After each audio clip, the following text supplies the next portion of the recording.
మిథున రాశి వారికి 2017-18 శ్రీ హేమలంబ నామ సంవత్సరంలో అదృష్ట సంఖ్యలు అదృష్ట వారములు చేయవలసినటువంటి పరిహారాలు. ఈ సంవత్సరం మిథున రాశి వారికి ఆదాయం 2, వ్యయము 11గా ఉండబోతుంది. రాజపూజ్యం 2, అవమానం 4. మిథున రాశి వారికి ఈ సంవత్సరము అదృష్ట సంఖ్య 5గా ఉంటుంది.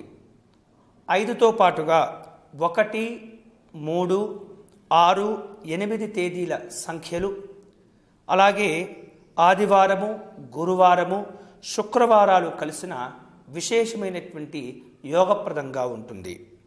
ఈ సంవత్సరం ప్రారంభంలో ఈ మిథున రాశి వారికి గురుగ్రహ దోష నివారణ కోసము శివస్తోత్ర పారాయణాలు చేసుకోవటం మంచిది.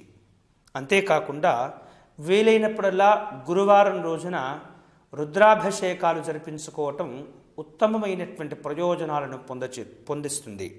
ఇక ఆగస్టు నుండి రాహుగ్రహానికి, కేతుగ్రహానికి వాటికి సంబంధించినటువంటి దోష నివారణ కోసమే రాహుగ్రహ దోష నివారణ కోసం దుర్గా సప్తశ్లోకి పారాయణం లేదా దుర్గా స్తోత్ర పారాయణాలు, కవచాలు, అలాగే వీలైతే సప్తశతీ పారాయణాలు చేసుకోవటం, ఇంకా శక్తి ఉన్నటువంటి వారు చండీ హోమాలు జరిపించుకోవటం మంచిది. ఇక కేతుగ్రహ దోష నివారణ కోసము గణపతిని, సుబ్రహ్మణ్య స్వామిని అలాగే దర్శనం చేసుకొని వారి యొక్క స్తోత్ర పారాయణాలు, అర్చనాదులు, అభిషేకాలు జరిపించుకోవటంతో పాటు సుబ్రహ్మణ్య స్వామి దర్శనం, దుర్గాదేవి దర్శనం మరింతగా మేలును కలుగచేస్తుంది. ఈ వీడియో వెంటనే మీ స్నేహితులకు షేర్ చేయవలసిందిగా ప్రార్థన.